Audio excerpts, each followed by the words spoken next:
top offense in Washington, top passing offense, top 10 scoring offense in the country against the top statistical defense in the country in the Michigan Wolverines.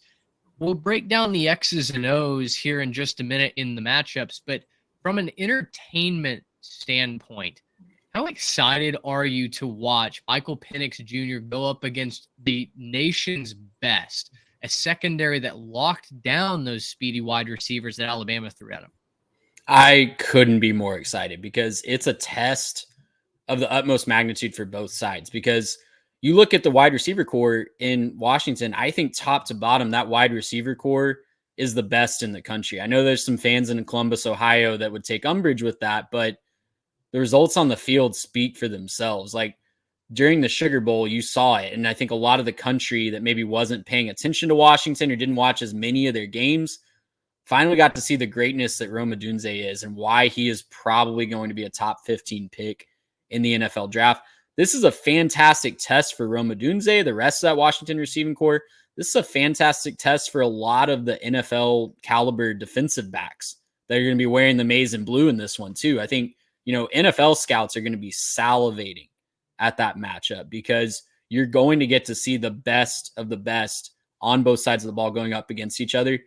What more could you want at this stage in the game, right? Like, I can't remember a time that we've gotten this in a national championship game recently. Like, the best defensive back unit against what, in my opinion, is the best wide receiver unit in the entire country. That's just a fantastic matchup. And, maybe those two cancel each other out, and that ends up not being the deciding factor in this game. But whoever steps up to the occasion, whoever makes the bigger plays at the bigger moments in that matchup, it's probably going to tell you the story of who wins the game. I agree. I all season long, I've brought this up. I took a ton of flack over on Twitter for picking Rome Odunze to be the Biletnikoff Award winner. And listen, did he win it? No. Marvin Harrison Jr. did. I think the voting system for the college football awards is an extremely flawed system, maybe even more so than the playoff committee currently is. That's a different soapbox for a different day. And honestly, it's not a unique opinion. Look around the college football landscape. I don't think anybody actually believes that the folks that have those votes are plugged in with the game. They're all old beat writers from days gone by that frankly do not watch the game. And so brand awareness and the logo on the front of the jersey certainly comes in. All of that to say, Odunze had an incredible season. He had 87 catches, 1,553 yards. That's over 100 yards a game. He had 13 touchdown grabs as well. I mean, bar none, this kid is as electric as a big game playmaker as I think there is in the country. And you're right. He gets to go up against Will Johnson and that terrific Michigan defense. Like that one Pac-12 coach said that I led off the show with, this is the most excited that he and I think collectively we have been for a national title game in quite some time. Tell me about the legacy defining nature of this game. For our third storyline, we look at the coaches. Jim Harbaugh versus Kalen DeBoer, one the much maligned son of Michigan, the other a little bit of an unsung hero, at least in recent years, former offensive coordinator at Indiana, had his moment in the sunshine at Fresno State, and then comes to Washington and has very quickly taken a 4-8 program and turned them into an undefeated conference champion, playing for much higher stakes. For Harbaugh, with all the rumors that we continue to talk about, the NFL, the distractions, the off-the-field stuff, this feels like his one moment to prove for maybe the rest of time, if he rides off into the sunset and takes another job after this, that he is an elite college football coach, that he can get it done. On the other side, it's a real chance for DeBoer to maybe have a statue built in his honor while he's still on campus. Yeah, it just a fascinating coaching matchup to be sure. And, I can already hear some of the fan bases around the country saying, well, but when this gets taken away by the NCAA, then that's going to hurt Harbaugh's legacy. Even if they wouldn't just stop. Like it's not going to hurt his legacy. Like you don't hear people, complain. Gene Chizik still has a national championship ring last I checked. True. and even with all the drama that was happening with Cam Newton that year. So, Doesn't have a job though. he does not. Well, he works at ESPN, man. Doesn't he? Doesn't he like get to talk in the halftime shows sometimes? He just got fired from North Carolina. Oh goodness. Okay. Well, he might be back in the studio really quickly then. I forgot he had taken the North Carolina job. That's hilarious. But listen, this is a huge game for Jim Harbaugh. And I think he wants this, more than anyone else on this planet. He wants to prove the doubters wrong. He wants to have this season that's been, just a big egg on the face of the Michigan program. Every time that's come out or something's come out or some scandal or some, anything has happened on the field, they've kind of shut the doubters up or shut the naysayers up if you're a follower of College Game Day and Jalen Milroe. But yeah, don't want to get sidetracked on that. But I think this is a huge game for him. He wants this more than anybody else on this planet. And that's going to be a big factor into this game. Whether or not you think he's going to take an NFL job in a couple weeks, I don't think that really, I really don't think that's on the forefront of his mind. He wants to win this game for his alma mater, for his own legacy, and quite frankly, for the guys in that locker room who have been through a lot of drama and a lot of just ups and downs this year. Like, I can't imagine the coaching job that's happened to keep that locker room together. I know the jokes write themselves about the t-shirts and the free Jim Harbaugh, even though he accepted the suspension and all that. Like, that's hilarious to joke about, but that is a tumultuous time to go through as a locker room. And I think he's handled that, a lot of it's his own cause, right? A lot of it is his own doing, but he's handled that really well. And he's kept the team focused on the task at hand. He wants that. On the other side with DeBoer, man, I've heard a lot of other people in the college football space joke about how, like, maybe even in Seattle, if he was in a bar, he could just, unassumingly drink his beer and not have anybody bother him, because how many people actually know what he looks like, because he's just such a new face to the game. But this dude has won everywhere he has been. He was a key to an electric offense at Indiana. He won well with Jake Haener at Fresno State. He won in the NAIA. He won at division and in the lower divisions. Dude's just a winner. It doesn't matter what level you're on. If you can coach, you can coach. And he's proving that this year. Clearly one of the rising stars in the profession. I think he's done enough. Like, one of my biggest things on these newcomers in the coaching circle is don't jump on the bandwagon too quickly.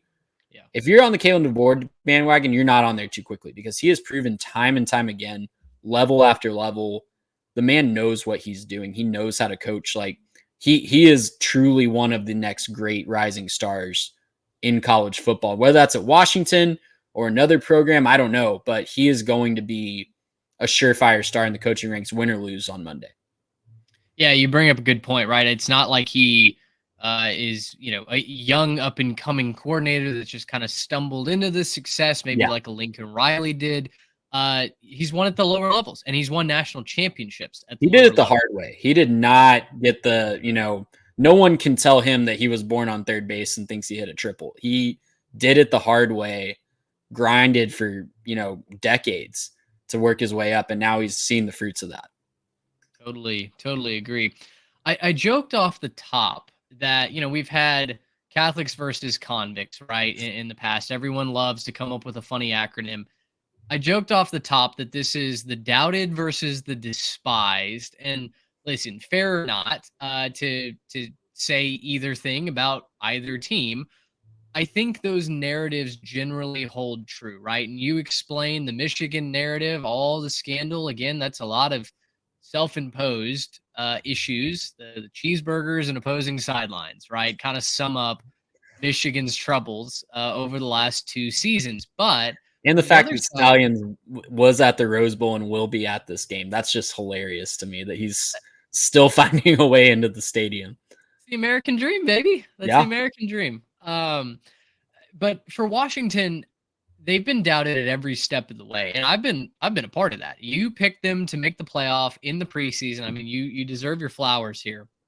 And well before any of us, I feel like, whether it be myself, Garrett, any of the hosts or guests that we've had on the show, you identified them as, hey, I think I think this team could be legit. I think they could find their way to compete for a national championship game. And I think the area that I kept getting caught up with was the defense, right? Oh, well, yeah, they have an electric offense, but they might be the best half team in all of NCAA history, right? Their defense is extremely opportunistic. They give the bend don't break moniker its definition, right? They're going to give up a ton of yards, but then they're going to find a way to turn you over in the red zone.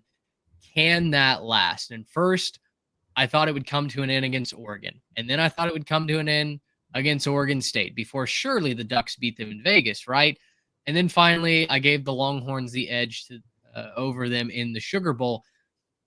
It's just one of those things where I look myself in the mirror and I go, okay, how many excuses are you going to come up with before you just pick the Washington Huskies to win the national championship game?